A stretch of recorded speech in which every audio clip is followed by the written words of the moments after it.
Il y a 1000 ans, des bêtes monstrueuses de l'abîme noir ont déferlé sur le monde humain.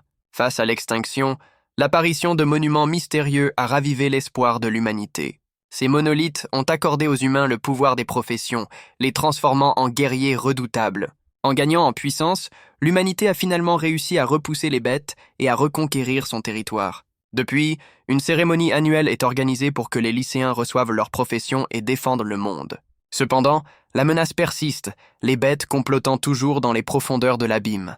C'est le jour de la cérémonie de transfert de profession dans la ville de Lintien, devant l'une des branches du monument. Une responsable annonce avec ferveur le début de la cérémonie, où le monument assignera une profession à chaque étudiant. Elle leur rappelle que l'avenir de leur nation repose désormais entièrement sur leurs épaules. Dans la foule, les étudiants bouillonnent d'impatience, chacun rêvant d'obtenir une classe de combat pour la gloire et la fortune. Un étudiant se moque, rappelant que seule la moitié d'entre eux obtiendra une profession de combat. Les regards se tournent vers Lin Tianhao, le cancre de l'école, que tout le monde voit déjà finir avec une profession inutile. Ignorant les moqueries, son regard trahit une détermination que personne ne soupçonne. Voici Lin Tianhao, officiellement le dernier de sa classe, mais il est enfin arrivé au jour qui pourrait tout changer. Un camarade le taquine sur ses ambitions, s'attendant à une réponse modeste. Sa réponse audacieuse, viser une classe cachée ou un talent de rang S, déclenche l'hilarité générale. Ses statistiques affligeantes et son potentiel de rang C confirment son statut, mais il refuse de se laisser abattre. Une lueur d'espoir brille dans son œil, car il cache un secret qui pourrait défier toutes les probabilités. Il se souvient être un transmigré d'un autre monde. Après un tel miracle, obtenir une bonne profession semble possible. L'annonce retentit, appelant sa classe sur scène. Le moment de vérité est enfin arrivé pour Lin Tianhao. Le premier étudiant appelé sur scène est Wang Dong, une brute qui en impose par son physique. En montant les marches, il se retourne pour narguer Lin Tianhao, lui promettant un spectacle grandiose. Il pose sa main sur le monolithe, prêt à commencer le processus de transfert de profession de 5 secondes. Une puissante vague d'énergie dorée jaillit du monument, l'enveloppant complètement. Guidé par la lumière intense, le transfert de profession se déroule avec succès. Il exulte de joie en découvrant sa nouvelle classe. Guerrier, une profession de combat très respectée. Sa célébration est cependant tempérée par la découverte de son talent, classé seulement au rang C. La responsable le félicite, lui rappelant qu'un rang C est déjà exceptionnel et lui donne ses instructions. Son nouveau statut lui vaut instantanément l'admiration de plusieurs étudiantes et l'envie de ses camarades. Ignorant sa déception initiale, il prend la pose pour un selfie, s'assurant que Lin Tianhao assiste bien à sa gloire. Wang Dong, le nouveau guerrier, se dirige directement vers Lin Tianhao pour le provoquer ouvertement. Ses sbires l'encerclent, mais Wang Dong, trop imbu de sa nouvelle gloire, décide de reporter les hostilités. Lin Tianhao s'interroge sur l'injustice du destin qui accorde du pouvoir à une brute comme lui. Le groupe de Wang Dong ricane dans son dos, persuadé que le cancre de la classe ne pourra jamais rivaliser avec leur chef. La responsable interrompt les moqueries en appelant le nom suivant, Lin Tianhao. Sous le regard de tous, il lève la main avec une assurance surprenante, prêt à affronter son destin. Il s'avance d'un pas décidé vers le monolithe, chaque pas résonnant de sa détermination. Face au monument, il espère simplement obtenir une profession de combat, quelle qu'elle soit. Son visage est crispé par la concentration, priant pour que ce moment change sa vie à jamais. Il pose sa main sur la pierre sacrée, et une énergie crépitante jaillit instantanément au contact. Une énergie fulgurante, bien plus intense que pour le précédent, jaillit de la pierre. L'onde de choc énergétique est si puissante qu'elle semble faire trembler le monument lui-même. Baigné dans cette lumière divine, il sent que c'est enfin sa chance de renverser son destin. Les responsables sont stupéfaits, la femme se demandant s'il pourrait s'agir de cette profession légendaire. L'énergie se dissipe enfin, laissant place à un silence lourd de questions.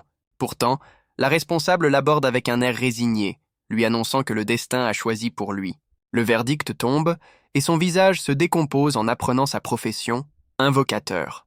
La foule éclate de rire, qualifiant la classe d'invocateur de profession la plus inutile qui soit. Mais alors que tout semble perdu, une aura bleue l'enveloppe et un système secret se déclenche en lui. Il découvre son identité cachée de seigneur abyssal, lui promettant un talent de rang SSS tous les 10 niveaux. Il réalise avec stupeur qu'un système s'est activé, lui octroyant d'emblée un talent de rang SSS. Il calcule rapidement le potentiel infini de ce pouvoir, s'imaginant déjà au sommet avec 10 talents SSS au niveau 100.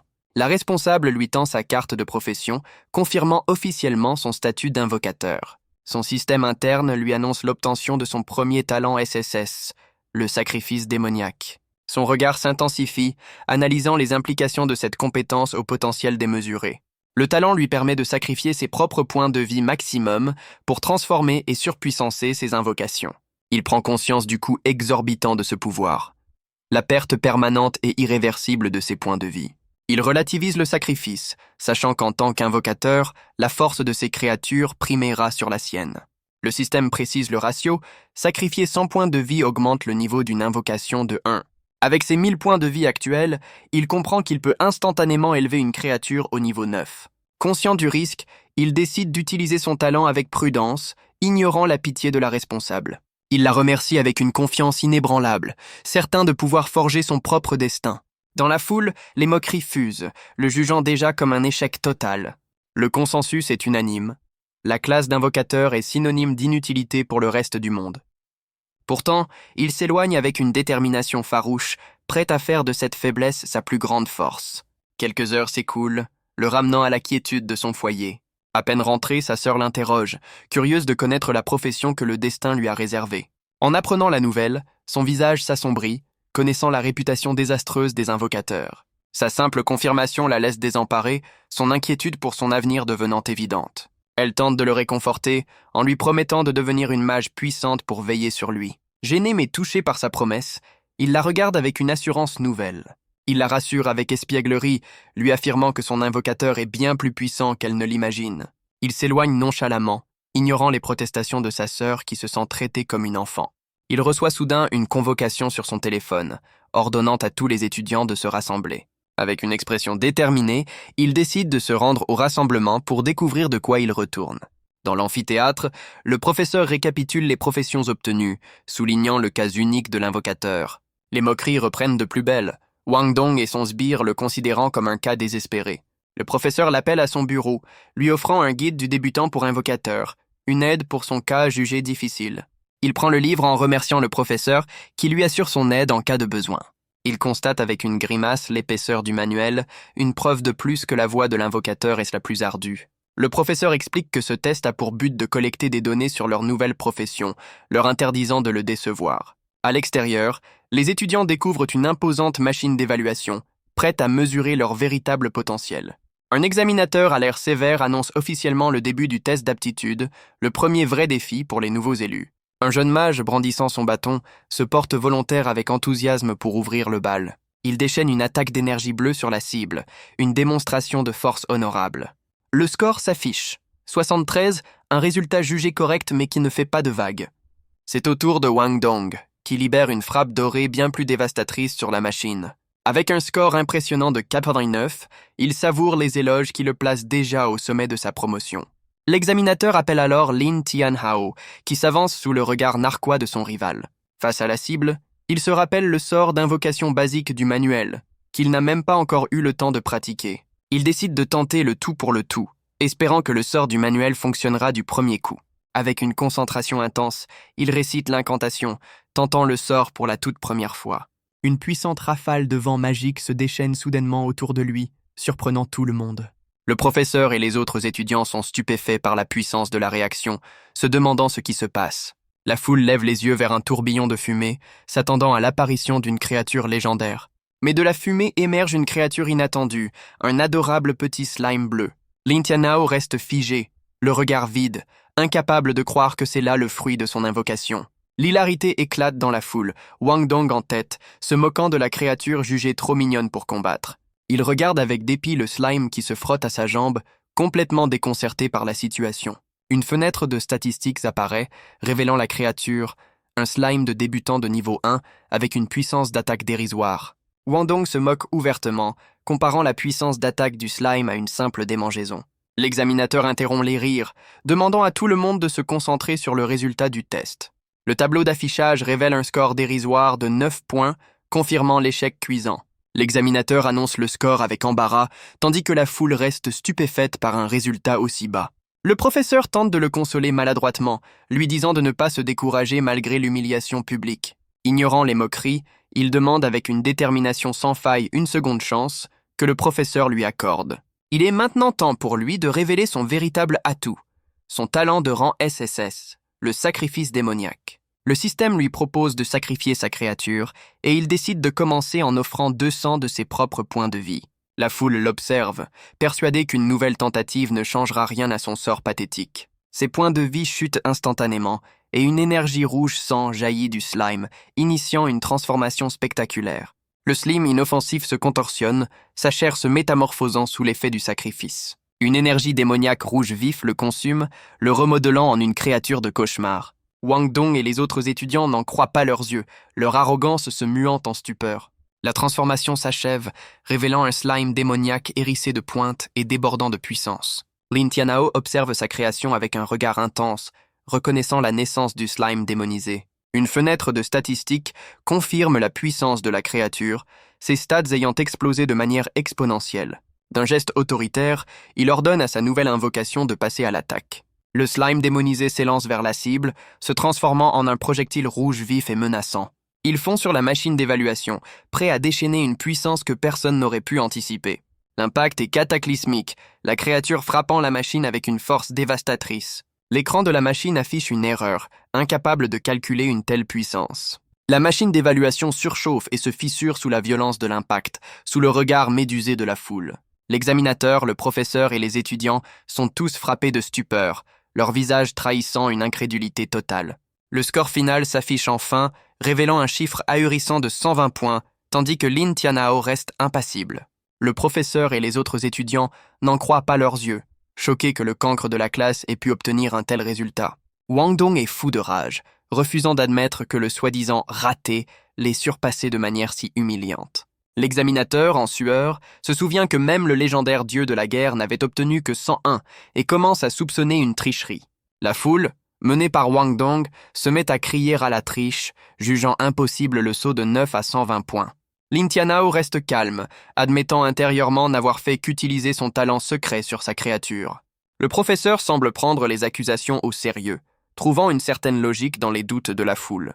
Il se tourne vers le professeur et nie fermement les accusations de tricherie. Tous les regards se tournent vers la machine d'évaluation, dont l'écran est complètement brouillé. L'écran de la machine affiche des lignes de code et des couleurs erratiques, preuve irréfutable d'une panne. Le professeur analyse la situation, son expression passant du doute à une soudaine réalisation. Il lève la main pour calmer la foule, déclarant que la machine est en panne et que Lin Tianhao est innocent. Wang Dong ricanait, se persuadant que seule une panne matérielle pouvait expliquer un tel score. La foule, menée par son rival, exige que son premier score de 9 soit validé, ignorant la seconde tentative. Le professeur annule le résultat de Lin Tianhao en raison du dysfonctionnement, lui offrant une nouvelle chance plus tard. Les étudiants protestent avec véhémence, accusant le professeur de favoritisme et d'injustice. L'examinateur intervient, mettant fin au débat et reportant les tests jusqu'à la réparation de la machine. Un des sbires de Wang Dong, furieux, tente de provoquer Lin Tianhao en le menaçant du poing. Un simple regard glacial de Lin Tianhao suffit à pétrifier l'insolent, qui se tait instantanément. Wang Dong intervient, rabaissant son rival en affirmant qu'un raté restera toujours un raté, peu importe ses tentatives. Il se détourne avec mépris, invitant ses camarades à se rendre à l'abîme noir de niveau 1, sans perdre plus de temps. L'idée fait tilt dans l'esprit de Lin Tianhao, qui voit là l'occasion parfaite de tester son slime démonisé. Il observe le groupe s'éloigner, bien décidé à leur montrer de quoi il est réellement capable. Pendant ce temps, des techniciens inspectent la machine détruite, incrédules qu'un étudiant ait pu causer de tels dégâts. L'un d'eux s'interroge, se demandant si cette force démesurée ne serait pas le signe de l'émergence d'un nouveau génie. Alors qu'il quitte l'école, Lin Tianhao est interpellé par un vieil homme à l'allure excentrique. L'inconnu le salue, lui déclarant avec un sourire que sa carrure est parfaite pour un invocateur, aux grandes dames de Lin Tianhao. Il se demande si le vieil homme s'adresse bien à lui, trouvant sa phrase étrangement familière. Le vieil homme lui propose un bâton d'invocateur de premier ordre pour la modique somme de 300 pièces d'or. Indigné, il explose, accusant le vendeur de vouloir l'escroquer avec un simple bout de bois à un prix exorbitant. Le marchand prétend que c'est un prix d'amis, réservé à lui seul car le destin les aurait réunis.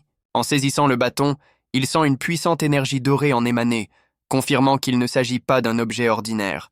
Il réalise que sans guilde d'invocateurs, trouver un bon équipement est quasi impossible et se résout à l'acheter. Le vieil homme lui rappelle le prix avec un geste de la main, attendant ses 300 pièces d'or. Il vérifie sa bourse et découvre avec horreur qu'il ne possède que 92 misérables pièces d'or. Gêné, il tente de négocier un rabais, proposant timidement tout ce qu'il possède au vieil homme. Le vieillard s'empare de l'argent, le considérant comme un acompte, et laissant Lin Tianhao abasourdi par cette manœuvre. Le vieil homme précise que l'argent n'est qu'un acompte, lui imposant une quête pour récupérer un trésor dans l'abîme noir. Il réalise avec effroi qu'il vient de se faire piéger dans une quête par un personnage digne d'un jeu vidéo. Le marchand lui tend une reconnaissance de dette, lui assurant qu'il comprendra tout une fois au cœur du labyrinthe. Le vieillard le presse avec insistance de signer le contrat avec son empreinte, le laissant sans échappatoire. Contrainte et forcée, il appose son empreinte sur le papier, scellant ainsi son accord avec le mystérieux vieillard. Le vieil homme lui tapote l'épaule avec un air satisfait, lui rappelant de ne pas oublier leur pacte. Alors qu'il s'éloigne, abattu, le professeur s'approche et interpelle le vieil homme, l'appelant « ancien fan ». Le professeur, surpris de le voir, lui demande s'il connaît l'étudiant qui vient de partir. Le professeur compatit, expliquant que le jeune homme est un invocateur et que son avenir s'annonce difficile.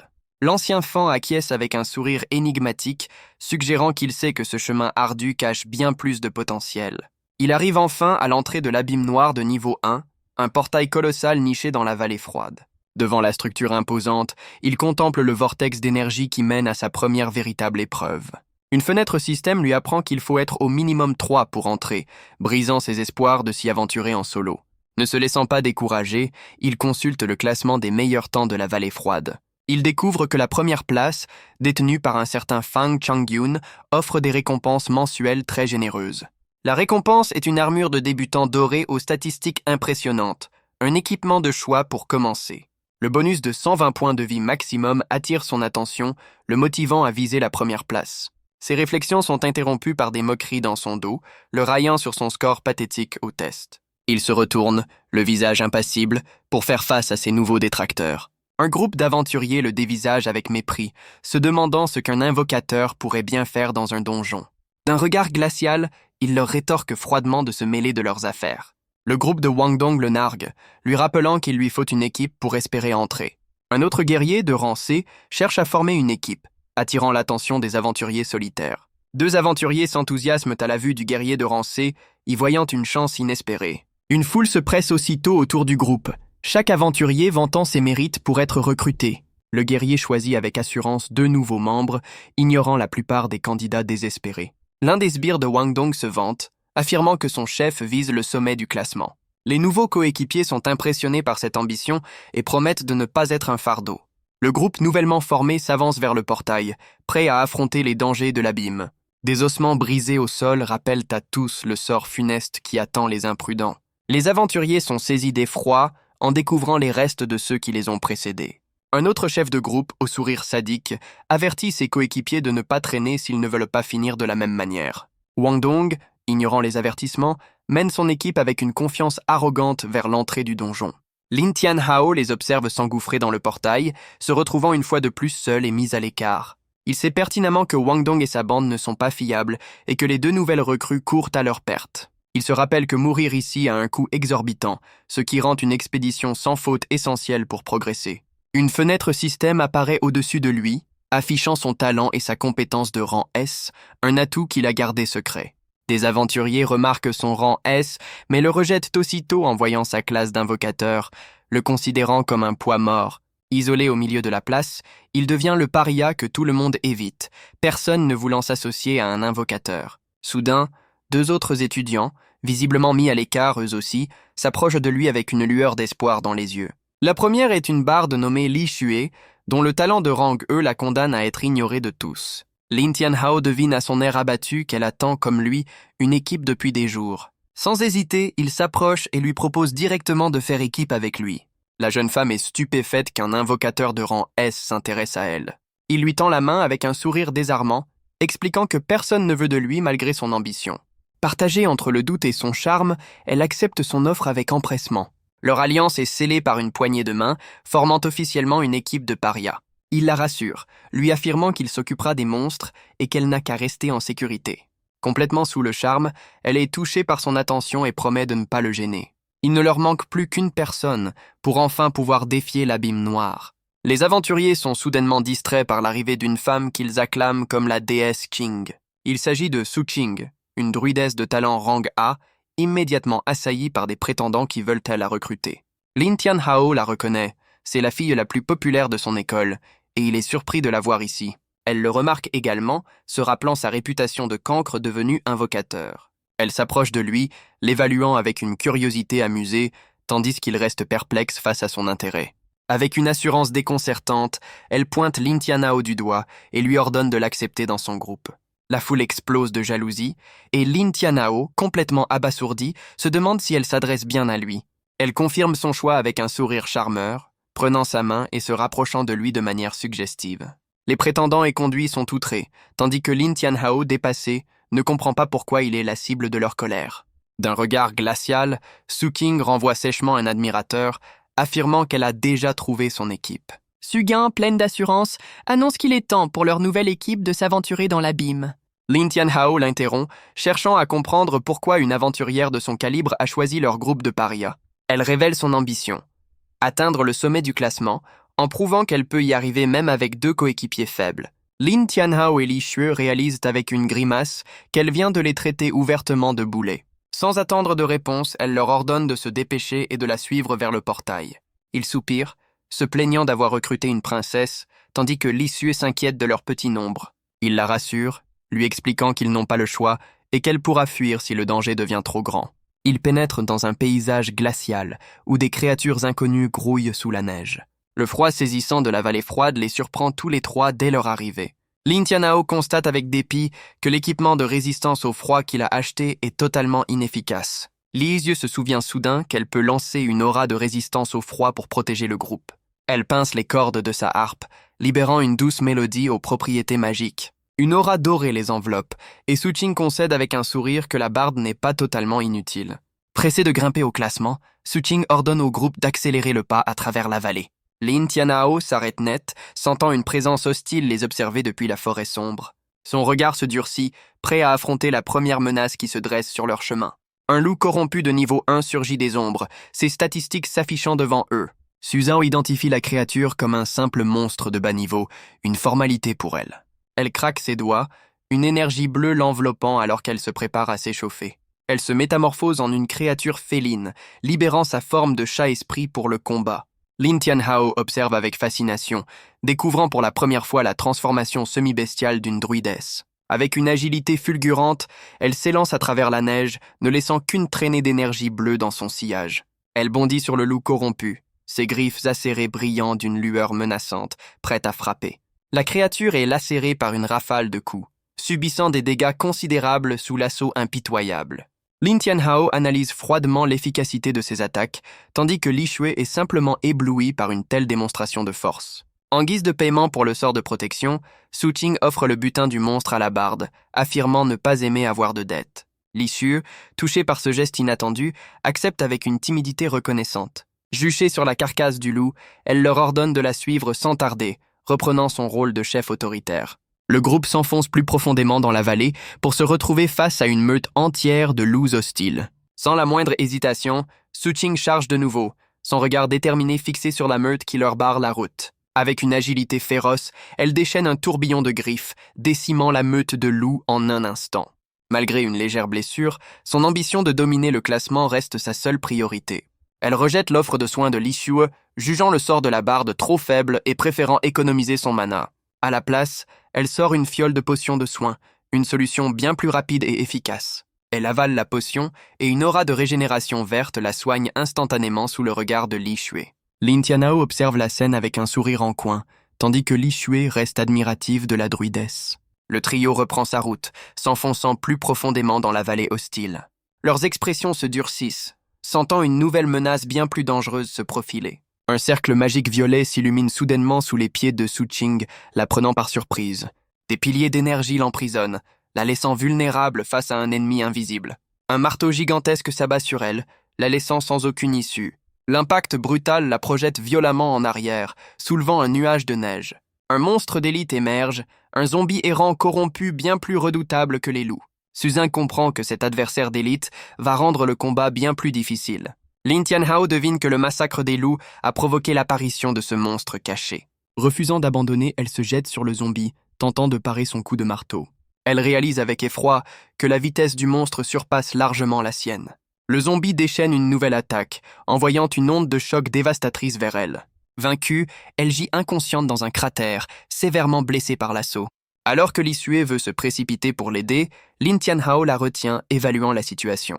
Le zombie lève son marteau, s'apprêtant à achever la druidesse sans défense. Lin Tianhao intervient enfin, levant le poing pour invoquer sa créature démoniaque. Un tourbillon de fumée magique se matérialise sur le champ de bataille enneigé. Le slime démonisé apparaît, ses statistiques impressionnantes confirmant sa puissance. D'un regard intense, il ordonne à sa créature d'utiliser sa compétence la plus redoutable. Le slime projette une lame d'énergie rouge vif, filant droit sur le zombie. L'attaque du slime dévie la trajectoire du marteau, sauvant Su Qing d'une mort certaine. Le marteau s'écrase violemment au sol, mais sa cible a mystérieusement disparu. Le monstre d'élite est stupéfait, ne comprenant pas comment son attaque a pu échouer. Lin Tianhao révèle que le sol où se trouvait Su Qing est maintenant protégé par une carapace solide. Lin Tianhao se dresse avec assurance, prêt à affronter le monstre tandis que ses coéquipières se tiennent en retrait. Il ordonne à Li Xue de mettre Su Qing en sécurité et de la soigner, lui laissant le champ libre pour s'occuper du monstre. Le zombie rugit de fureur, son marteau levé, prêt à écraser tout ce qui se dresse sur son chemin. Avec une concentration totale, il ordonne à son Slim de lancer une nouvelle compétence offensive. La créature démoniaque crache un torrent de projectiles liquides rouges vers son adversaire. Le zombie observe, impuissant, la pluie d'attaques acides fondre sur lui. Le slime affiche un sourire sadique, se délectant de la puissance de son assaut. Le monstre d'élite est criblé de projectiles, sa peau commençant à se dissoudre sous l'effet corrosif. L'impact est brutal, le zombie subissant des dégâts considérables sous la rafale incessante. Il enchaîne avec une nouvelle commande, déclenchant une danse mortelle qui repousse violemment le monstre. Il constate que la défense du monstre est trop élevée, réduisant ses dégâts de moitié, et qu'il doit trouver une autre approche. Le visage du zombie commence à se dissoudre, révélant l'efficacité de l'attaque corrosive de sa créature. Il comprend alors que la capacité corrosive de son slime est la clé pour contourner l'armure du monstre. Enragé, le zombie abat son marteau sur le slime, qui se prépare à esquiver l'assaut dévastateur. Son regard s'intensifie, une nouvelle stratégie se formant dans son esprit pour exploiter la faiblesse de son adversaire. Il ordonne à son slime de concentrer ses attaques corrosives sur la cheville du zombie, visant son point faible. La créature démoniaque s'exécute, projetant un jet d'acide qui fait vaciller le colosse en attaquant sa jambe. Le slime s'agrippe à la cheville du monstre, son corps acide rongeant l'armure et la chair avec une efficacité redoutable. Le zombie hurle de douleur, son visage tordu par l'agonie, confirmant le succès de la tactique de Lin Tianhao. Le monstre d'élite s'effondre finalement, vaincu, laissant Lin Tianhao et son slime victorieux sur le champ de bataille. Pendant ce temps, Li Xue utilise sa harpe pour soigner Su Qing, toujours inconsciente.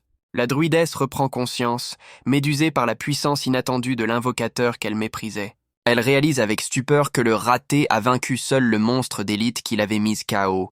Il se remémore sa stratégie, réalisant que son sens de l'analyse est aussi redoutable que sa créature. Un retour en arrière montre l'instant précis où il a ordonné à son slime de frapper la partie inférieure du monstre. Sa créature démoniaque s'est délectée de la souffrance de sa proie, déchaînant un torrent d'attaques corrosives. Le monstre d'élite a été submergé, son corps se dissolvant sous l'assaut impitoyable du slime. L'acide a rongé sa chair et ses os, ne lui laissant aucune chance de survie.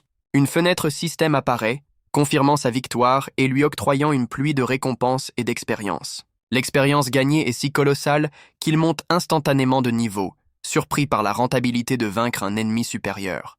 Li Xue est ébahi par sa puissance, mais Su Qing réalise que ce n'est pas la classe d'invocateur qui est forte, mais bien Lin Tianhao. Elle est terrifiée par son intelligence et son jugement qui lui ont permis de vaincre un monstre d'élite en solo. Il s'approche pour s'assurer qu'elle va bien, la laissant troublée par son intervention. Elle minimise sa blessure, tentant de garder la face malgré son état. Li Xue, inquiète, insiste pour qu'il fasse une pause, car ses soins ne seront pas assez rapides. Mais Su Qing, obsédé par le classement, refuse de s'arrêter, affirmant qu'ils ne peuvent pas perdre de temps. Déterminée, elle leur ordonne de continuer, ignorant ses blessures pour poursuivre son objectif. Cependant, son corps la trahit et elle vacille, incapable de faire un pas de plus. Lin Tianhao la rattrape de justesse, lui rappelant qu'elle ne pourra pas atteindre le sommet si elle meurt en chemin. Vaincue par la logique, elle accepte de se reposer et il leur propose de passer la nuit dans une grotte voisine. La lueur d'un feu de camp émane d'une grotte, leur offrant un refuge précaire pour la nuit. Il installe ses coéquipières près du feu, se portant volontaire pour monter la garde à l'extérieur. Épuisé par l'utilisation de sa magie, Li Xue s'endort presque instantanément. Su Zeng observe la barde avec amusement, surprise par la rapidité avec laquelle elle a sombré dans le sommeil. Il insiste pour que Su Qing se repose également, se préparant à aller surveiller les alentours. Gênée, la druidesse l'interpelle pour le remercier de lui avoir sauvé la vie un peu plus tôt.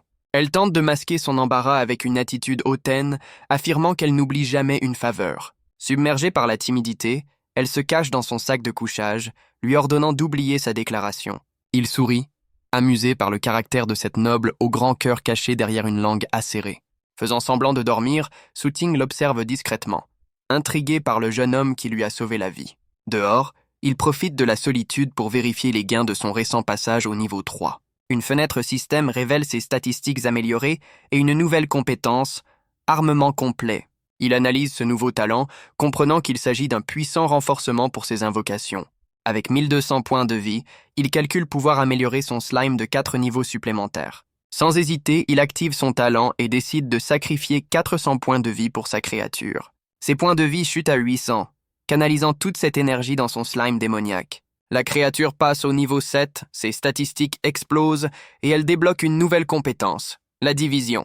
Intrigué, il se demande si les clones créés par cette compétence auront les mêmes capacités que l'original. Avec un sourire confiant, il ordonne à sa créature de lui faire une démonstration de son nouveau pouvoir.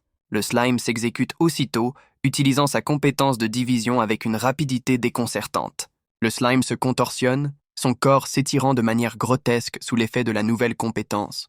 D'un geste autoritaire, il ordonne à sa créature d'utiliser sa compétence de division.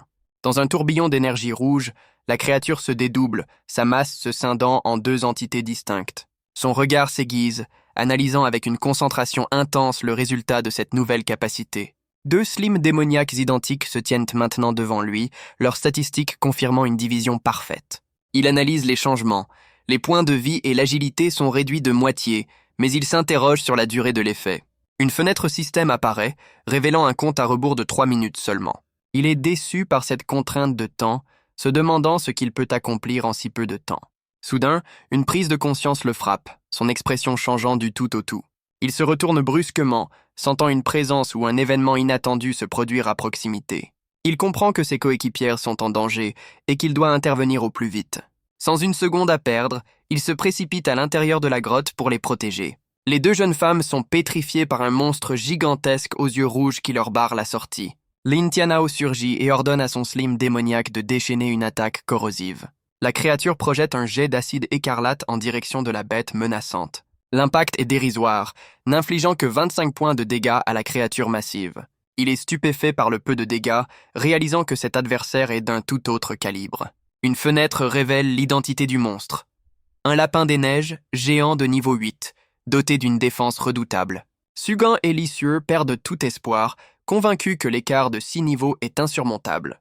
Le lapin géant rugit de fureur, ses yeux brillant d'une lueur malveillante, prêt à pulvériser ses proies. Le lapin géant bondit avec une fureur démesurée, prêt à écraser Lin Tianao et sa créature. Suging hurle d'effroi, le visage déformé par la panique, craignant pour la vie de son coéquipier. Lin Tianao, imperturbable, analyse la bête avec un calme glacial, la considérant comme une simple proie.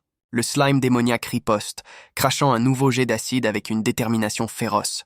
La créature massive charge à travers le barrage de projectiles, esquivant l'attaque avec une agilité surprenante. Le monstre tourbillonne sur lui-même, créant une tornade qui dévie les assauts corrosifs du slime. Les projectiles acides s'écrasent au sol, rongeant la pierre mais manquant leur cible de justesse. Le slime se prépare à l'impact imminent, frustré par l'échec de son attaque à distance. La créature démoniaque se métamorphose en un bouclier hérissé de pointes pour encaisser le coup.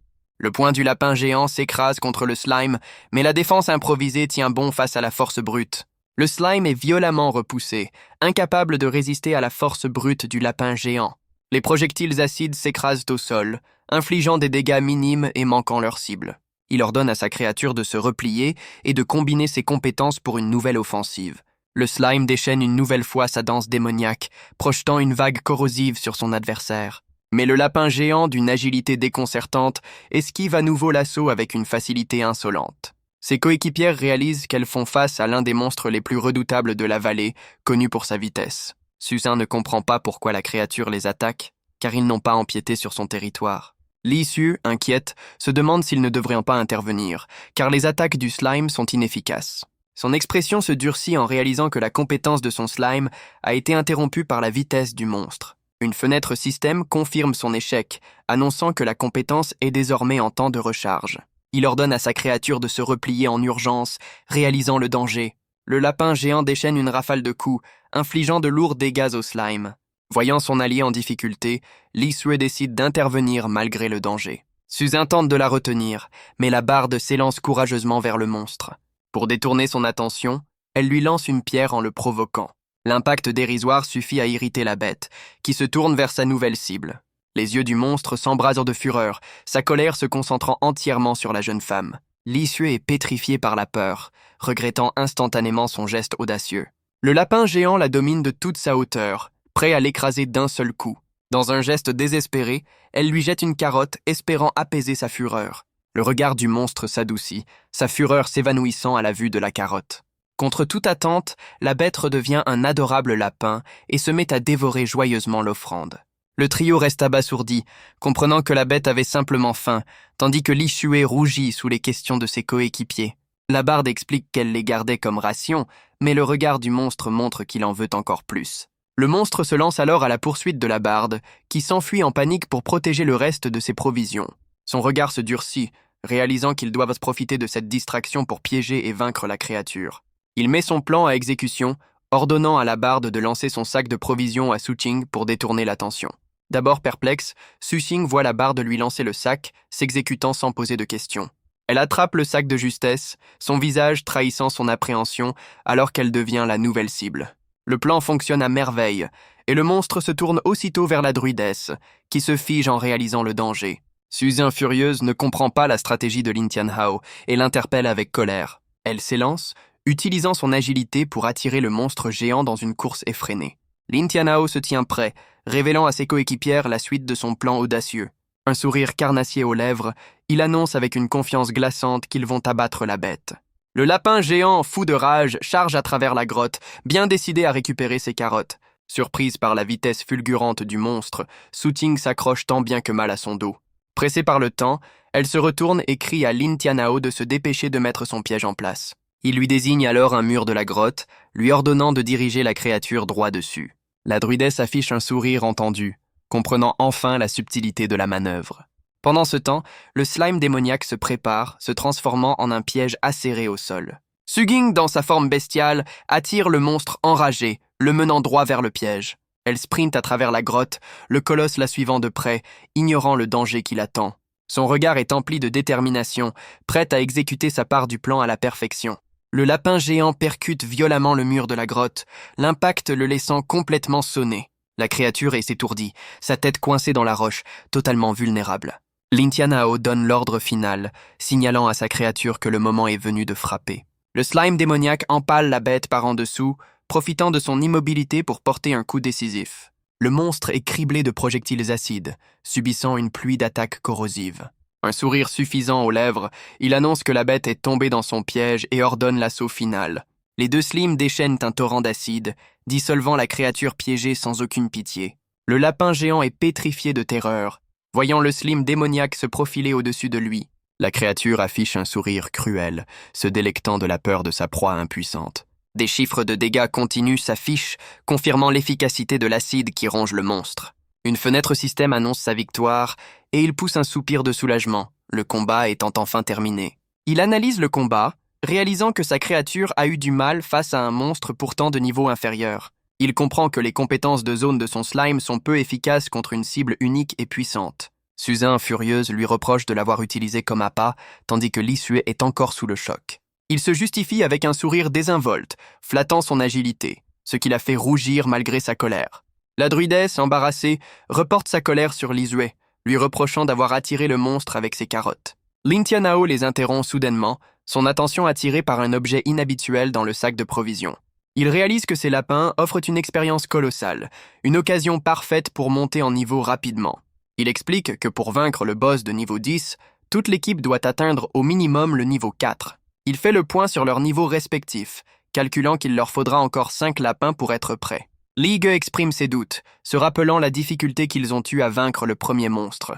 Lin Tianhao la rassure avec un sourire confiant, affirmant que cette fois, les rôles de chasseur et de proie seront inversés.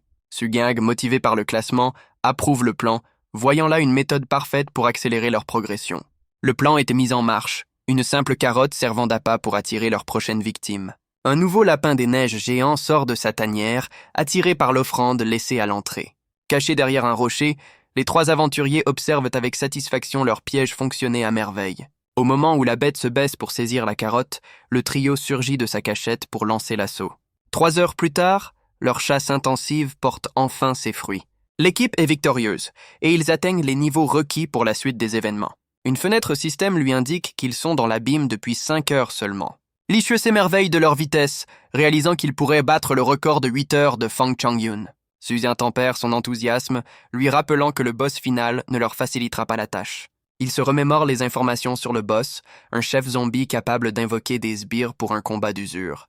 Licieux, inquiète, se demande comment ils vont bien pouvoir gérer un combat qui s'annonce si long. Sugan propose une pause pour récupérer et Lin Tianhao approuve, leur accordant 30 minutes de repos. Pendant que les filles se reposent, il en profite pour optimiser ses compétences avant l'affrontement final. Il sacrifie de nouveau ses points de vie, mais constate que les gains diminuent, une faiblesse qu'il devra corriger. Il constate que l'amélioration de son slime est décevante, sans nouvelles compétences et avec des statistiques à peine augmentées. Il espère que le boss final ne sera pas trop redoutable, car sa créature semble avoir atteint ses limites. Soudain, une violente explosion secoue la grotte, interrompant leurs préparatifs. Le trio pris de court se demande ce qui a bien pu provoquer un tel vacarme. Sans hésiter, ils se précipitent hors de leur abri pour enquêter sur la source de la commotion. Ils découvrent avec stupeur une créature majestueuse et ailée, baignée d'une lumière divine. Son regard s'intensifie, fasciné par cette apparition aussi inattendue que spectaculaire. Une fenêtre système révèle l'identité de la créature, un boss caché, une licorne de niveau 10. Il est abasourdi de découvrir qu'ils ne feront pas face au chef zombie, mais à une créature mythique. Avec un sourire confiant, il réalise que ce boss caché, bien que plus puissant, représente une chance inouïe. La licorne les dévisage, son œil brillant d'une lumière divine et hypnotique. Une aura de pureté émane de la créature, captivant instantanément tous les regards. Lin Tianhao est le premier à succomber, ses yeux se perdant dans une spirale de fascination. Complètement charmé par la beauté de la bête, il baisse sa garde, mais son slime reste insensible au sortilège. La créature démoniaque se jette sur son maître pour le tirer de sa transe. Sans la moindre hésitation, le slime lui mord violemment la jambe pour le ramener à la réalité. La douleur fulgurante le sort brutalement de son état d'hypnose.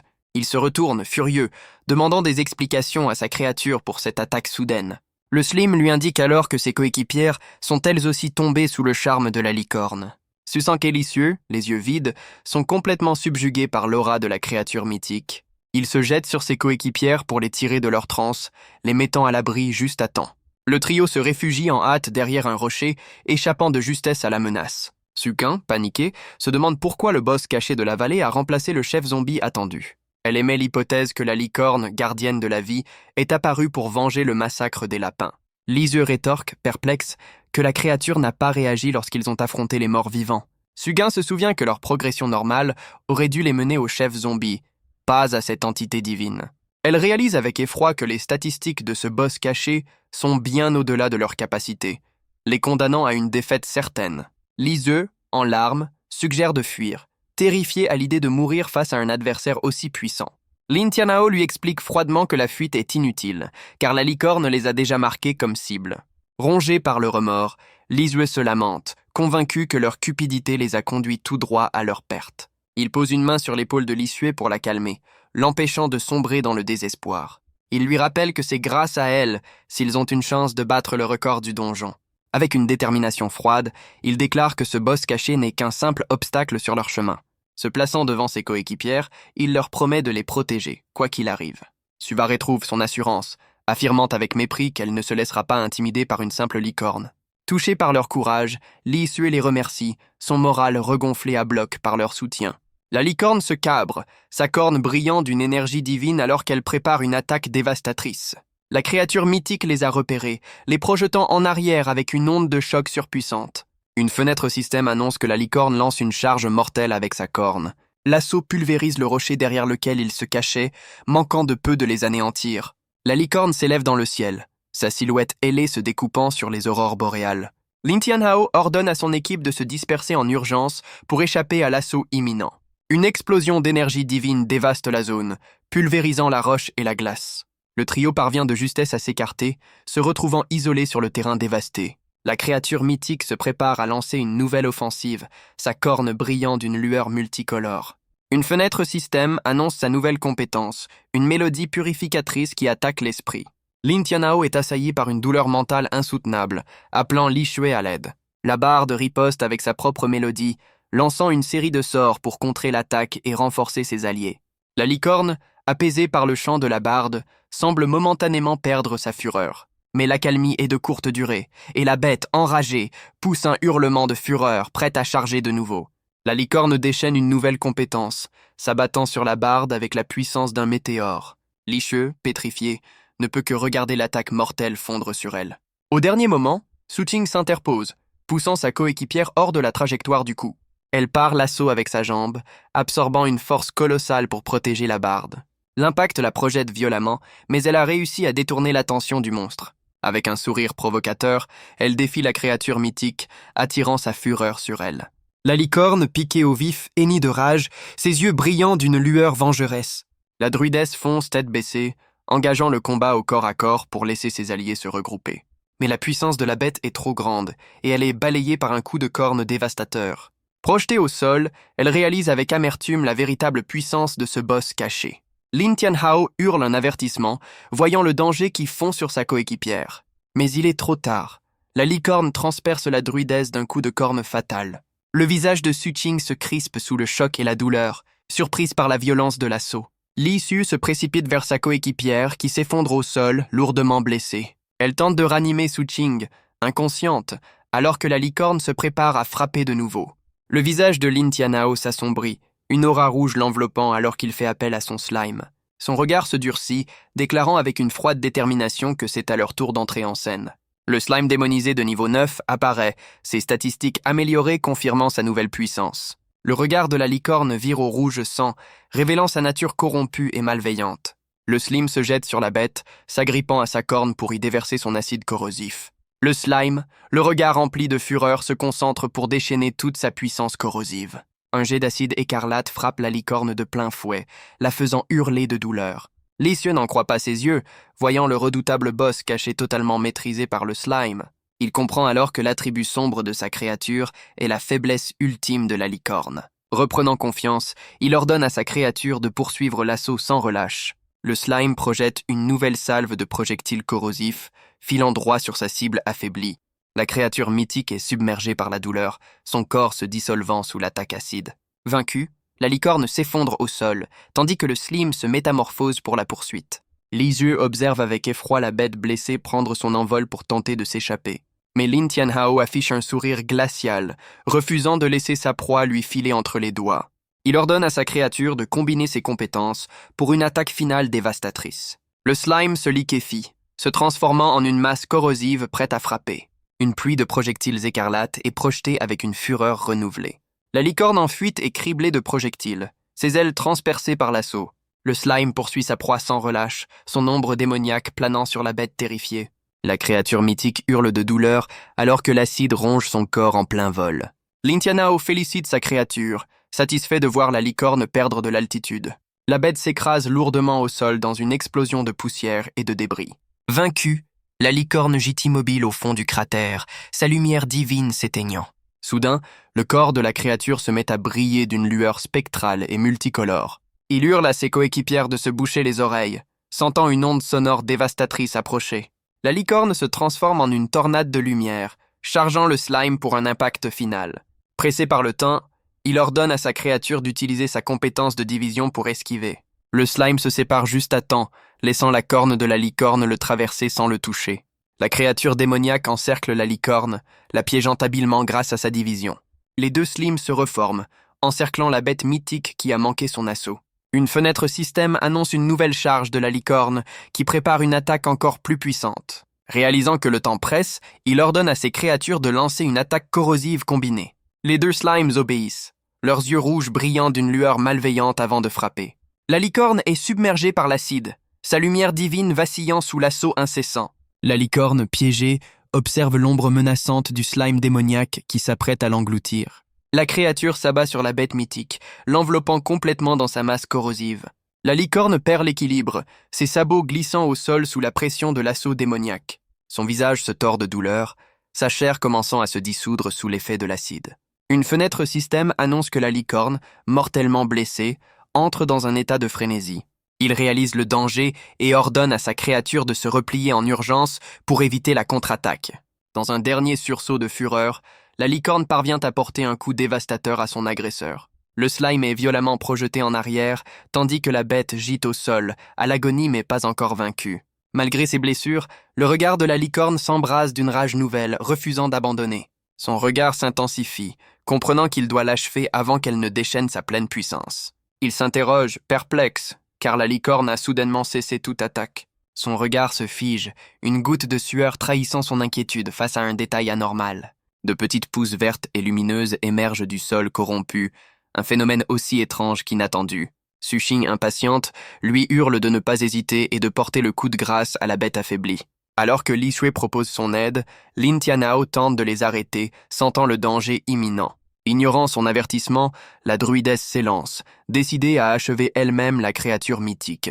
Son visage se crispe de panique, réalisant qu'il est trop tard pour l'empêcher de commettre une erreur.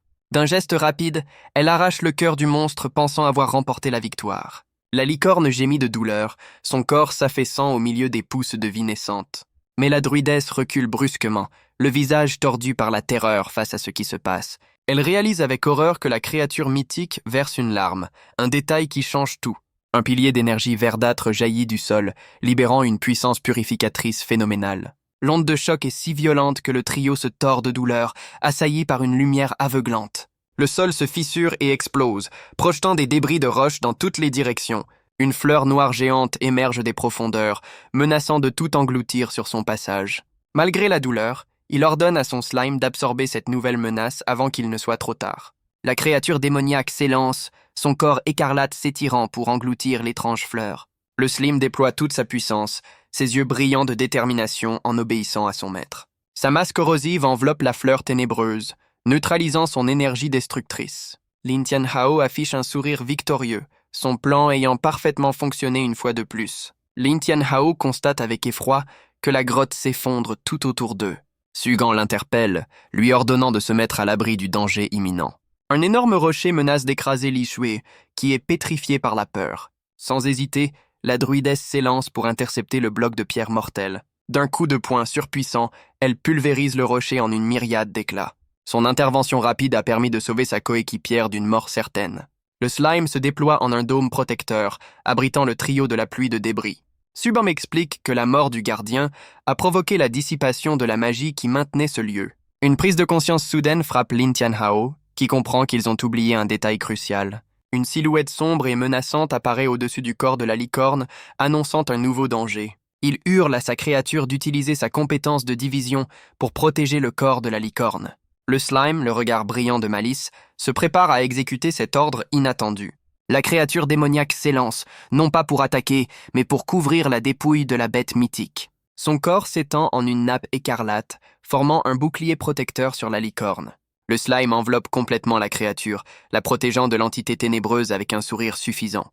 La créature démoniaque semble confirmer sa mission, son regard malicieux fixé sur son maître. Le slime se déploie en un dôme impénétrable, isolant la licorne du danger qui la menaçait. La licorne est submergée par une énergie sombre, mais le bouclier du slime semble la purifier. Li Shui constate que l'effondrement de la grotte s'est arrêté, la situation étant enfin sous contrôle. Le trio s'approche prudemment de la licorne protégée, curieux de comprendre ce qui vient de se passer. Sushing, perplexe, se demande ce qui est en train de se produire autour d'eux. Il explique que le sang de la licorne possède des propriétés curatives, restaurant la terre corrompue. Des pousses de vie émergent du sol, là où le sang de la créature s'est répandu, confirmant sa théorie. Impatiente, Suking veut en finir, mais il l'arrête, affirmant qu'ils ne peuvent pas encore la tuer. Furieuse, la druidesse le saisit, exigeant de savoir pourquoi il l'a empêché d'agir plus tôt. Li Shui perçoit également que quelque chose cloche, surprenant Suqing par sa perspicacité. Il réalise que la licorne tentait de communiquer avec eux depuis le début. Le visage de Lin Tianhao se durcit, ayant enfin compris les véritables intentions de la créature. La licorne pousse un cri de douleur, alors qu'une force inconnue interagit violemment avec elle. Une onde de choc émane de la bête, projetant violemment les deux jeunes femmes en arrière. Sugun, furieuse, déclare qu'ils ne peuvent plus attendre et doivent achever la créature. Mais Lin Tianhao l'arrête, lui ordonnant de patienter. sentant que quelque chose d'inhabituel se produit. Exaspérés, la druidesse lui crie qu'ils n'ont pas le temps de tergiverser. Debout sur la bête vaincue, ils observent son corps se convulser étrangement. Son ventre se met à gonfler, comme si une nouvelle entité se formait à l'intérieur. Ils réalisent qu'une corne perce l'abdomen de la créature, annonçant une naissance inattendue. Suva reste bouche bée, incapable de croire à ce retournement de situation. Une petite licorne ailée, pure et lumineuse, émerge alors du corps de sa mère corrompue. La jeune créature se tient devant Su Qing, son regard innocent fixé sur la druidesse abasourdie. Croyant à une réincarnation, elle se prépare à l'attaquer avant qu'elle ne retrouve sa pleine puissance. Il s'interpose, bloquant le passage à la druidesse qui s'apprêtait à frapper. D'un geste autoritaire, il la saisit par le bras, l'empêchant de commettre l'irréparable. Son regard est empli d'une détermination sans faille, révélant qu'il a un plan bien précis en tête. Serrant les dents, il concentre son énergie, une goutte de sang perlant sur sa main. Il tend la main vers la jeune créature, prêt à sceller son destin d'une manière inattendue. Une goutte de son sang tombe sur la corne de la licorne, initiant un rituel mystérieux. La corne de la créature s'illumine d'une lueur divine, acceptant le pacte de sang. Sugain, furieuse, ne comprend pas pourquoi il protège la créature au lieu de la détruire. Une fenêtre système apparaît, annonçant la formation réussie d'un contrat entre eux. Ses coéquipières restent abasourdies, leur visage trahissant un mélange de choc et d'incompréhension. Son regard se durcit, réalisant que son plan audacieux a fonctionné à la perfection. Un rayon de lumière jaillit de la créature, le frappant de plein fouet. L'énergie divine pénètre son esprit, lui transmettant une vague d'informations. Une fenêtre système affiche les statistiques de sa nouvelle invocation, une licorne juvénile de niveau 1. Il contemple la petite créature, désormais liée à lui par le pacte de sang. Il comprend que la fureur de la mère n'était qu'un instinct pour protéger son petit. Un sourire satisfait se dessine sur ses lèvres, confirmant qu'il possède maintenant une deuxième invocation. La jeune licorne se relève, sa puissance naissante prête à être déchaînée. Ses coéquipières, perplexes, cherchent la créature du regard, ne comprenant pas ce qui s'est passé. Soudain, le sol se met à trembler de nouveau, baignant la scène d'une lueur verdoyante. Le sol se fissure soudainement, révélant un abîme béant sous leurs pieds. Ses coéquipières, paniquées, s'enfuient en hâte pour échapper à l'effondrement de la grotte. Il promet à la jeune créature de la protéger, la prenant délicatement avec lui.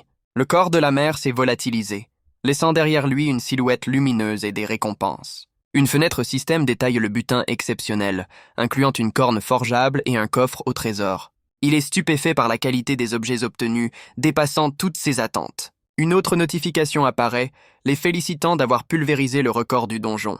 Son visage trahit son incrédulité, réalisant l'ampleur de leur exploit. Ses coéquipières l'interpellent, lui criant de les rejoindre au plus vite avant que tout ne s'écroule.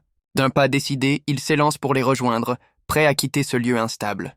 Il est emporté par l'effondrement, son slim démoniaque le suivant de près dans la chute. Ses coéquipières hurlent son nom, terrifiés à l'idée de le voir se faire écraser.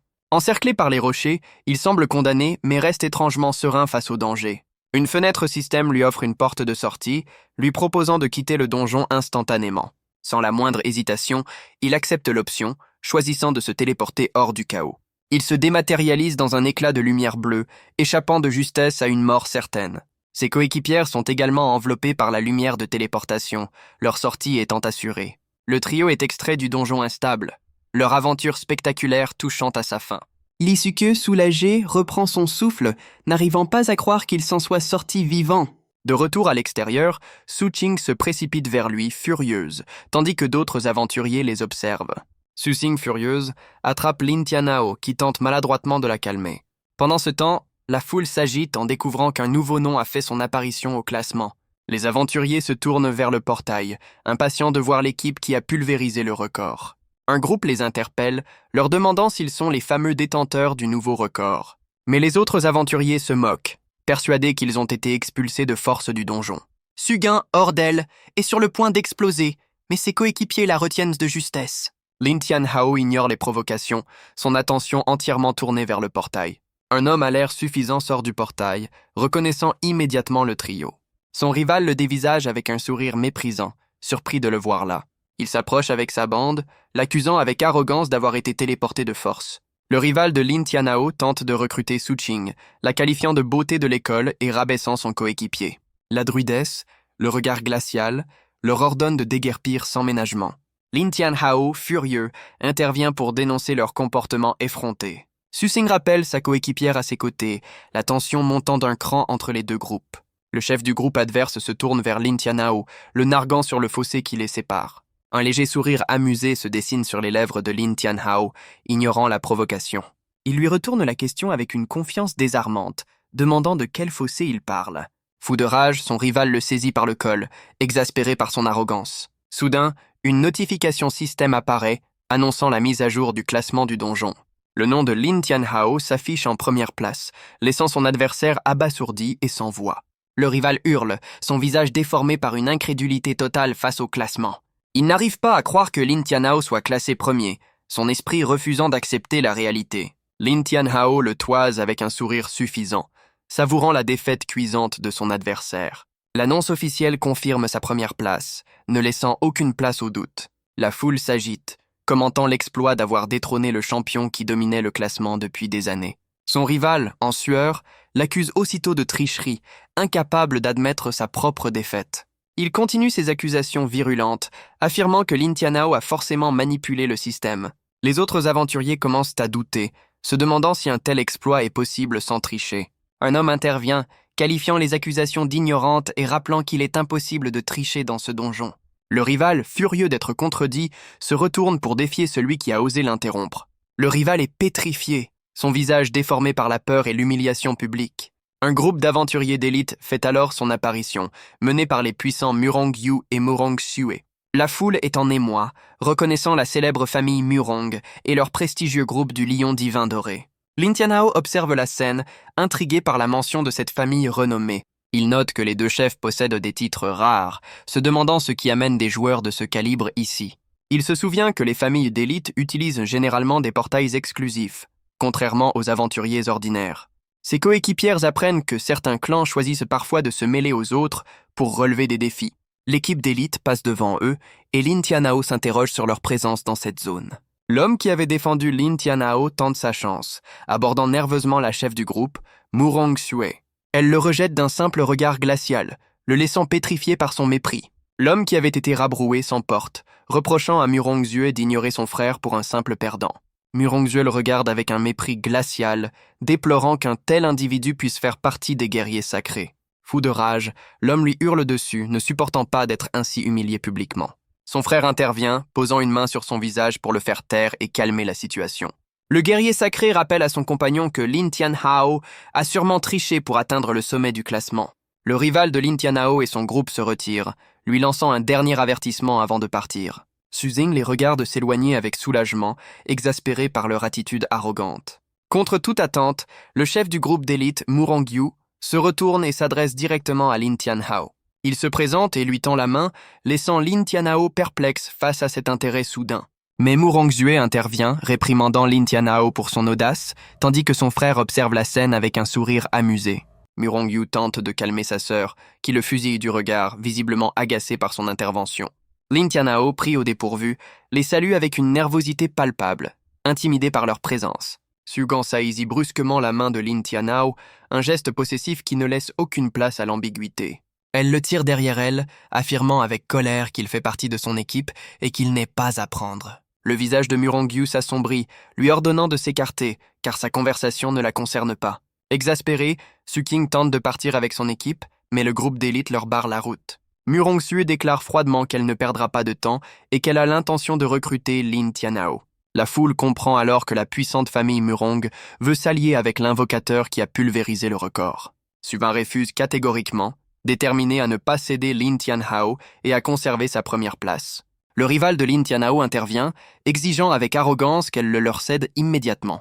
Le groupe rival décide de ne pas s'en mêler, jugeant plus sage d'éviter un conflit avec la puissante famille Murong. Li Xue, inquiète, demande à Lin Tianhao s'il a l'intention d'accepter leur offre de recrutement. Susing, furieuse, affirme avec conviction qu'il n'oserait jamais les abandonner pour une autre équipe. Murong-Xue rétorque froidement que la décision ne lui appartient pas et que seul l'avis de Lin Tianhao compte. Murong-Yu ignore la tension et invite formellement Lin Tianhao à rejoindre son équipe, le Lion divin doré. Une fenêtre système apparaît devant lui présentant l'invitation officielle avec les options d'accepter ou de refuser. La druidesse s'interpose, assurant à Murong-Yu que la réponse de son coéquipier sera sans équivoque. Contre toute attente, Lin Tianhao répond par une simple acceptation, laissant tout le monde perplexe. Ses coéquipières sont abasourdies, n'en croyant pas leurs oreilles face à sa décision inattendue. Un sourire confiant se dessine sur son visage, confirmant qu'il a un plan bien précis en tête. Sugun, furieuse, lui demande de répéter ce qu'il vient de dire, n'en croyant pas ses oreilles. Li Shug, le cœur brisé, se demande pourquoi il a pris une telle décision, la trahison se lisant sur son visage. Mu Rongyu affiche un sourire suffisant, le félicitant pour son choix qu'il juge intelligent et pragmatique. Il l'invite alors à finaliser leur accord en acceptant officiellement l'invitation qui s'affiche devant lui. Lin Tianhao se tient devant la fenêtre système, son doigt planant au-dessus des options, le suspense à son comble. Ses coéquipiers, paniqués, lui crient de ne surtout pas accepter, refusant de le voir partir. Le chef d'élite insiste, lui promettant qu'ensemble, ils battront tous les records dans une collaboration gagnant-gagnant. Contre toute attente, son doigt appuie fermement sur le bouton « Refuser », laissant tout le monde sans voix. Mu Rongyu et sa sœur, stupéfaits, exigent une explication pour ce revirement de situation inattendu. Lin Tianhao explique calmement qu'il est prêt à les rejoindre, mais seulement s'ils acceptent d'abord quelques-unes de ses conditions. Mu Rongxue, furieuse, lui rappelle qu'ils lui font déjà une immense faveur en considérant un simple invocateur. Alors que le groupe d'élite s'apprête à partir, Lin Tianhao reste impassible, observant leur réaction. Intrigué par son audace, Mu Rongyu se retourne et lui demande de formuler ses exigences. Un sourire malicieux aux lèvres, il annonce qu'il n'a que quelques petites conditions à poser. Il énonce ces termes: obéissance totale, expérience exclusive et la totalité du butin pour lui seul. Le groupe d'élite explose de colère, jugeant ces conditions absolument inacceptables. La foule comprend sa stratégie, un piège qui force la prestigieuse famille à se soumettre ou à renoncer au record. Les bras croisés, il les met au défi d'accepter, affichant une confiance à toute épreuve. Les membres du Lion divin doré, outrés, supplient leur chef de refuser cette proposition humiliante. Suzing observe la scène avec un sourire complice, comprenant parfaitement le jeu de son coéquipier. Sugunk les défie avec un sourire narquois, leur suggérant de prouver leur valeur en atteignant le classement par eux-mêmes. La foule murmure, impressionnée par son audace à tenir tête à la puissante famille Murong. Un des rivaux de Lin Tianhao, furieux, jure de lui donner une leçon pour son insolence. Mu Rongyu retient son coéquipier en colère, lui rappelant de ne pas oublier la raison de leur venue. Le chef d'élite se retourne vers Lin Tianhao, lui demandant pourquoi il les provoque s'il n'a aucune intention de les rejoindre. Lin Tianhao répond calmement qu'il n'apprécie pas ceux qui abusent de leur pouvoir pour débaucher les membres d'autres équipes. Le chef et sa sœur sont visiblement irrités par cette réponse, le fusillant du regard. Le visage de Mu Rongyu se crispe de colère, avertissant Lin Tianhao que son triomphe pourrait bien se transformer en tragédie. Le groupe d'élite tourne les talons, décidant de mettre fin à la confrontation et de partir. Susan leur fait un signe de la main moqueur, les pressant de déguerpir au plus vite. Mu Rongxue, furieuse, jure de ne jamais oublier son nom, tandis qu'il célèbre sa victoire avec arrogance. Ignorant la menace, il s'étire nonchalamment, déjà concentré sur ses prochains passages dans le donjon. Soudain, un frisson le parcourt, une étrange sensation de danger le mettant sur ses gardes. Ses coéquipières, furieuses, l'encerclent, l'accusant de les avoir trompés depuis le début. Pris de panique, il tente de se justifier, mais ses explications maladroites ne font qu'attiser leur colère. Un cri de douleur résonne dans la plaine enneigée, signe qu'il subit le courroux de ses alliés. Laissé au sol, couvert de bleu, il regarde ses coéquipières partir se réapprovisionner sans lui. Une fenêtre système apparaît, affichant un long temps de recharge avant de pouvoir retourner dans le donjon. Assis seul, il se lamente sur son sort, se plaignant de la cruauté de ses partenaires. Il décide de trouver un endroit où se reposer, réalisant qu'il a plus d'1 heure à attendre. Il réalise que l'expérience acquise contre la licorne lui a permis d'atteindre le niveau 6 juste à temps. Il consulte son interface, curieux de découvrir les compétences de sa nouvelle invocation. Décidé à tester sa nouvelle créature, il se prépare à l'invoquer sans plus attendre. Un cercle d'invocation s'illumine au sol, annonçant l'arrivée imminente de sa créature. Avec une concentration intense, il ordonne à la licorne de se manifester devant lui. Une lumière aveuglante jaillit du cercle, marquant l'apogée du rituel d'invocation. Surpris par l'intensité de l'éclat, il se protège le visage, une goutte de sueur trahissant son anxiété. Mais une fois la lumière dissipée, il ne trouve qu'un nuage de fumée à la place de sa créature.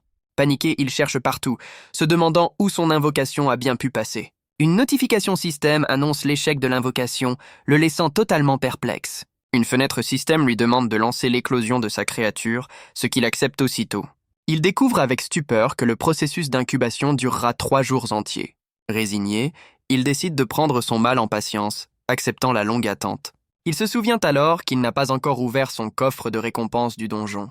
Le visage rempli d'anticipation, il se prépare à découvrir le butin qu'il a durement gagné. Soudain, une notification de courrier apparaît sur son interface, piquant sa curiosité. Il découvre un pack cadeau pour son record historique, lui octroyant le titre de l'homme le plus rapide.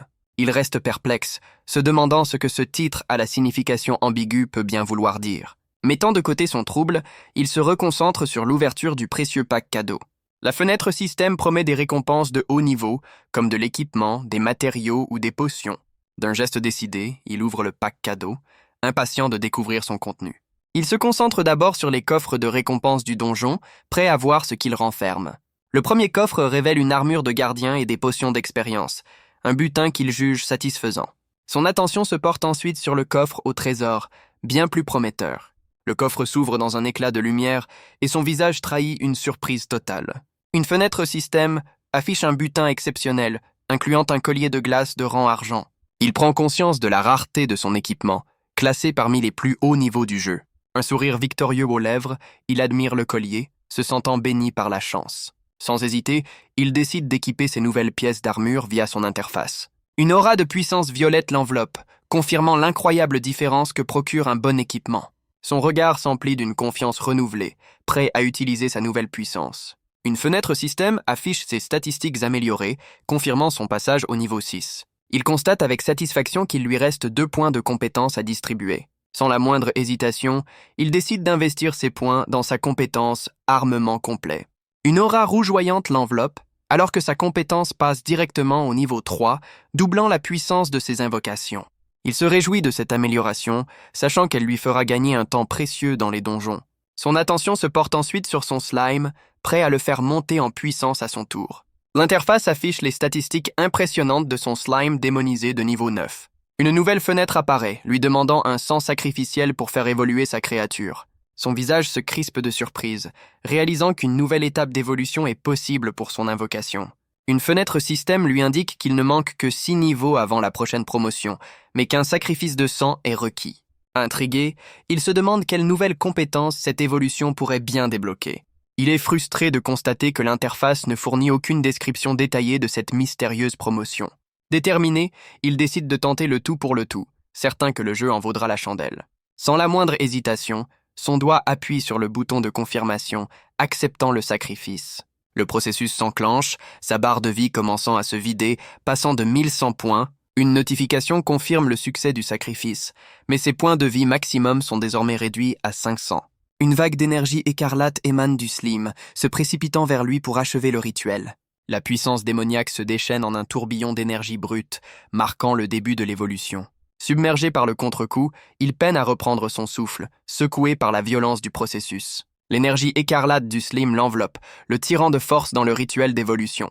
La masse démoniaque se contorsionne, son corps bouillonnant d'une puissance brute et instable. Son visage se déforme sous le choc, réalisant avec horreur le prix à payer pour cette nouvelle puissance. Pendant ce temps, ses coéquipières l'attendent sur la place, Suqing s'impatientant de son retard. Lisieux lui suggère timidement de vérifier sa position grâce à l'interface de l'équipe. Susan, pensive, accède à l'interface pour localiser leur coéquipier manquant. Elle découvre avec surprise qu'ils se trouvent seuls au cœur de la forêt, loin de leur point de rendez-vous. Furieuse de son escapade, elle jette son fruit et décide d'aller le chercher sur le champ. Les 2 jeunes femmes s'élancent alors dans les bois, à la recherche de leur imprudent partenaire. Au même moment, Lin Tianao est poursuivie par une vague d'énergie démoniaque déchaînée par l'évolution de son slime. Il reste bouche bée, se demandant ce qui se matérialise devant lui. L'énergie se dissipe, révélant que son slime a pris une forme humanoïde inattendue. Totalement pris au dépourvu, il recule, le visage rouge de surprise et de gêne. Le jeune homme, de plus en plus embarrassé, s'interroge sur l'apparence de sa créature. La créature, quant à elle, l'observe avec un regard pétillant de malice et d'innocence. Il tente de la réprimander, mais elle ne semble pas comprendre la situation. Ignorant ses paroles, la créature s'élance sur lui avec une affection débordante. Elle le plaque au sol dans un élan de joie, le laissant complètement désemparé. Un sourire triomphant aux lèvres, elle semble ravie de cette nouvelle interaction avec son maître.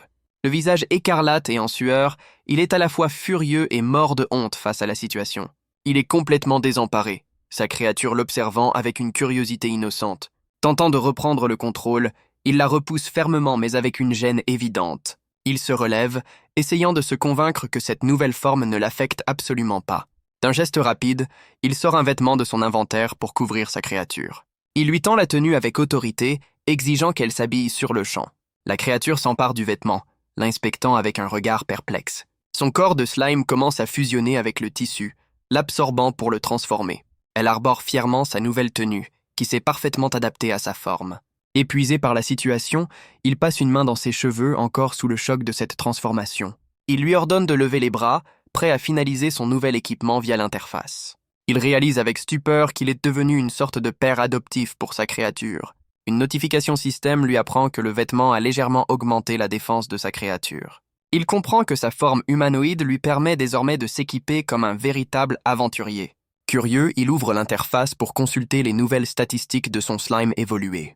L'écran révèle une augmentation spectaculaire de ses attributs et l'ajout de nouvelles compétences. Il analyse les 2 nouvelles capacités, une attaque de zone et une compétence à cible unique dévastatrice. Impatient, il décide de tester la puissance de ses nouvelles compétences dès que l'occasion se présentera.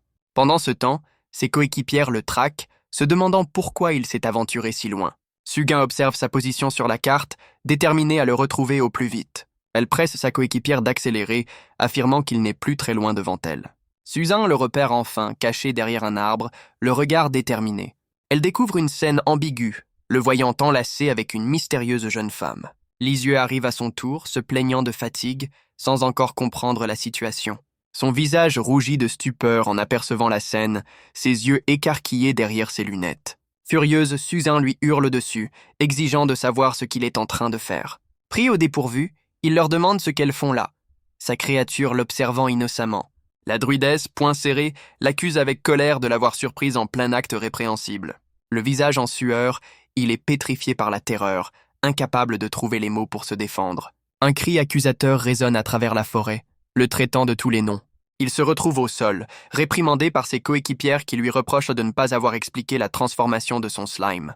Au sol, il tente désespérément de se justifier, demandant si on lui a seulement laissé une chance de s'expliquer. Se relevant, il leur demande ce qu'elles font là, alors que le portail du donjon est prêt à s'ouvrir. Suzing lui explique, exaspéré, que le temps était écoulé et qu'il devait le retrouver pour entrer dans le donjon. Il réalise alors qu'il a perdu la notion du temps, le chronomètre du système affichant 0.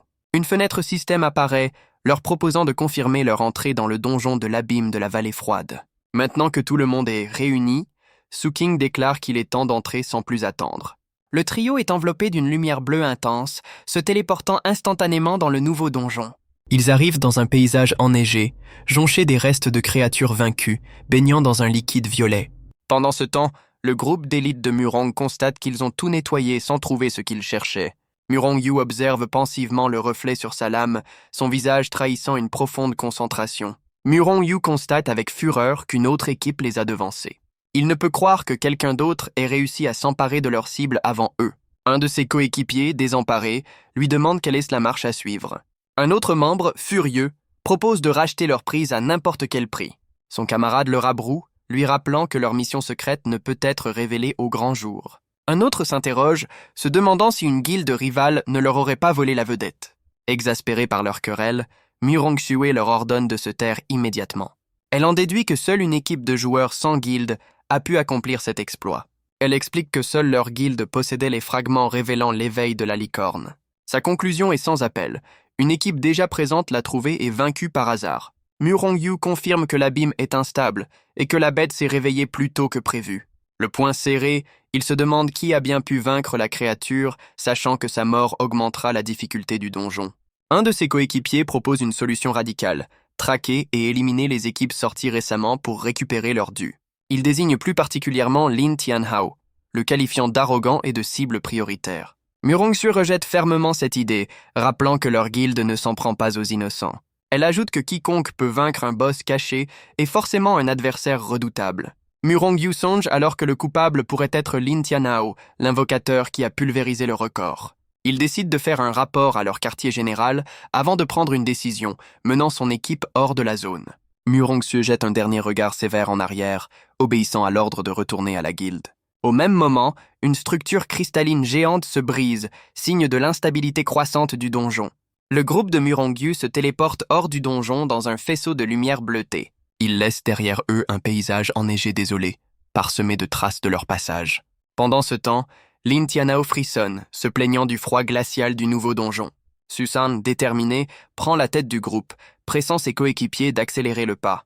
Lin Tianhao la regarde s'éloigner, exaspérée par son attitude de princesse autoritaire. Le trio, enveloppé d'une aura protectrice, s'enfonce dans les profondeurs d'une forêt sombre et menaçante.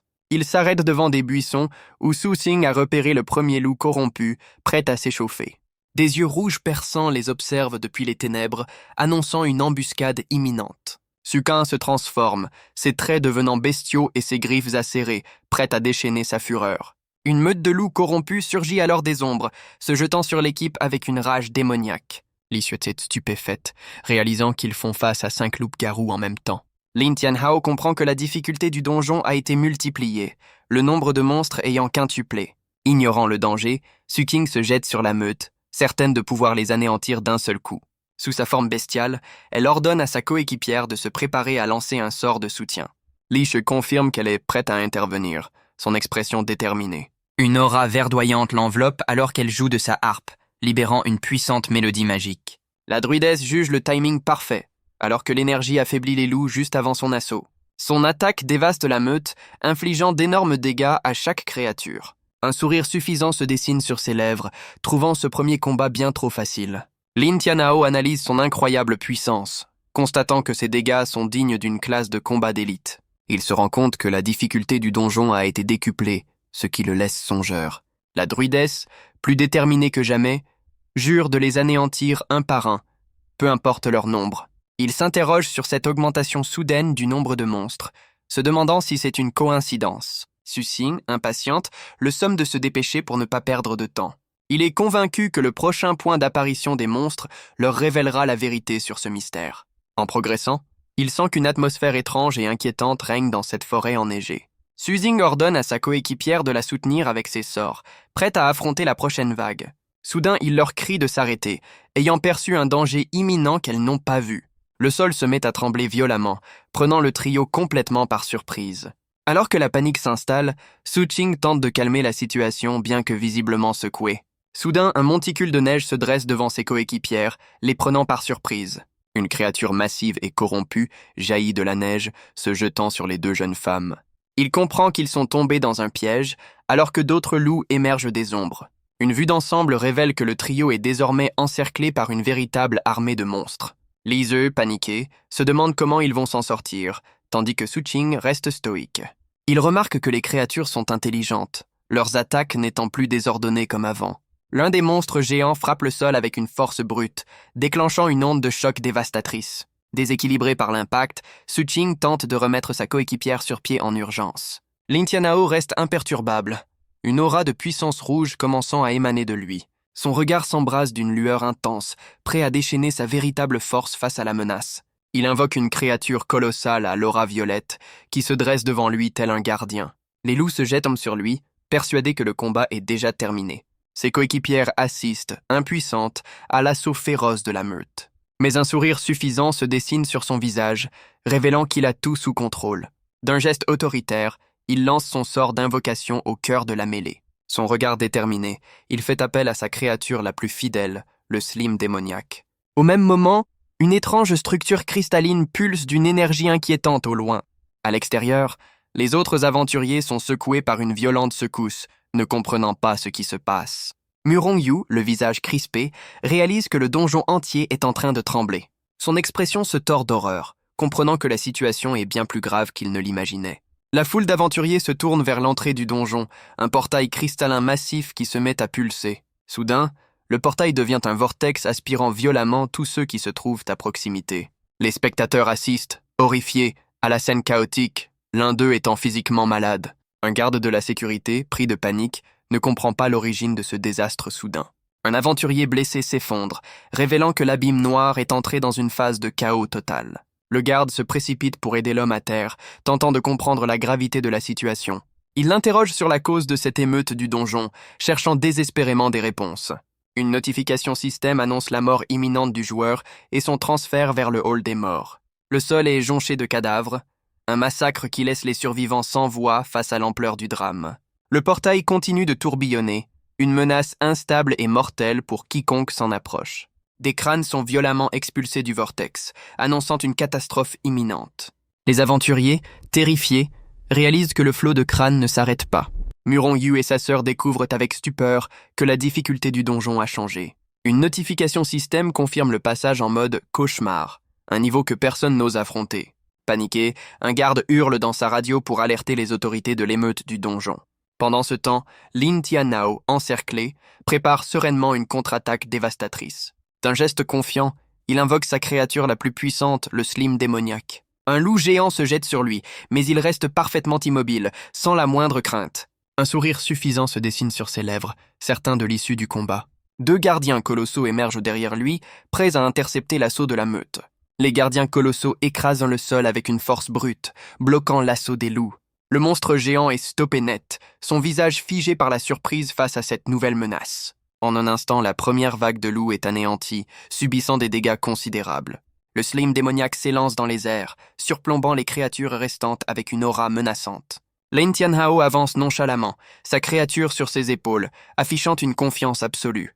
Ses coéquipières, bouche bée, n'en croient pas leurs yeux devant une telle démonstration de puissance. Il leur ordonne de rester en retrait, prenant seules les rênes du combat. Elles se replient à contre-cœur, lui confiant la situation et lui souhaitant bonne chance. À l'abri, Su Qing s'inquiète de la force accrue des monstres, mais Li Sue l'encourage avec ferveur. Seul face à la meute, il se prépare à affronter les derniers géants et les loups survivants. Il provoque la meute avec un sourire suffisant, promettant une correction mémorable. Poussant un cri de rage, les géants et les loups se jettent sur lui avec une fureur décuplée. Un des loups géants se jette sur lui, gueule béante et crocs acérés, prêts à le déchiqueter. Les créatures convergent vers lui dans un assaut coordonné, le submergeant sous le nombre. Imperturbable, il attend l'impact de la bête sans esquisser le moindre mouvement de recul. D'un regard concentré, il donne l'ordre à sa créature de passer à l'offensive. Le slime se projette en avant, se transformant en un projectile écarlate visant le loup en plein vol. La créature percute le monstre avec une force dévastatrice, stoppant net son assaut. À l'abri, ses coéquipières s'inquiètent, réalisant que la force de ces monstres est bien supérieure à ce qu'elles imaginaient. Le regard enflammé, il ordonne à sa créature de passer en mode défensif, anticipant la prochaine vague. Le slime démoniaque se déploie dans les airs, se transformant en un fouet écarlate pour frapper les loups. La créature gélatineuse engloutit l'un des loups géants qui se débat en vain contre son étreinte corrosive. Ses coéquipières assistent à la scène avec une horreur mêlée de surprise, complètement abasourdie. Des coups critiques s'affichent, confirmant que l'acide du slime inflige des dégâts considérables au monstre. Leur panique se transforme en excitation lorsqu'elles réalisent que les attributs corrosifs du slime condamnent les rois loups.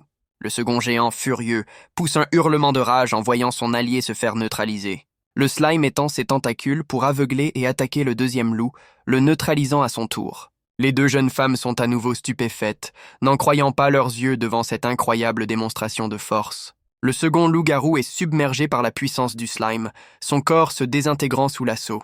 Protégé par sa créature, Lin Tianhao encaisse une attaque mineure, trouvant la situation plutôt intéressante. Li Ke panique en voyant la défense du slime brisée, mais Su Qing lui ordonne de continuer à la soigner.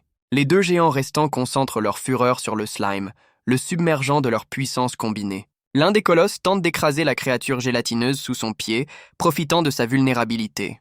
Tout en soignant Su Qing, Li Sue l'avertit que les monstres se tournent maintenant vers elle. Protégé par sa créature, Lin Tianhao encaisse les assauts des loups, qui infligent des dégâts continus au slime. Il analyse la situation avec un calme déconcertant, comprenant que les monstres coopèrent avec une intelligence inattendue. Les géants changent de tactique et matraquent le slime avec leurs armes, le piégeant dans un assaut coordonné. Lisseuse, terrifiée par la violence de l'attaque, hurle un avertissement désespéré. Suzin, exaspéré, attrape sa coéquipière et la tire en arrière pour la mettre à l'abri. Inquiète, Li Sue lui demande ce qu'il adviendra de Lin Tianhao, restée seule face à la meute. Suzin, le visage crispé, assure à sa coéquipière qu'elle trouvera une solution. Se détournant du combat, elle cherche frénétiquement une issue, le visage sombre. Elle sort alors une fiole rouge, la considérant comme son unique et dernier recours. Une fenêtre système révèle que cet élixir de vitalité augmente la puissance au prix de dégâts doublés par la suite. Ignorant les conséquences, elle porte la fiole à ses lèvres, prête à tout risquer pour renverser la situation.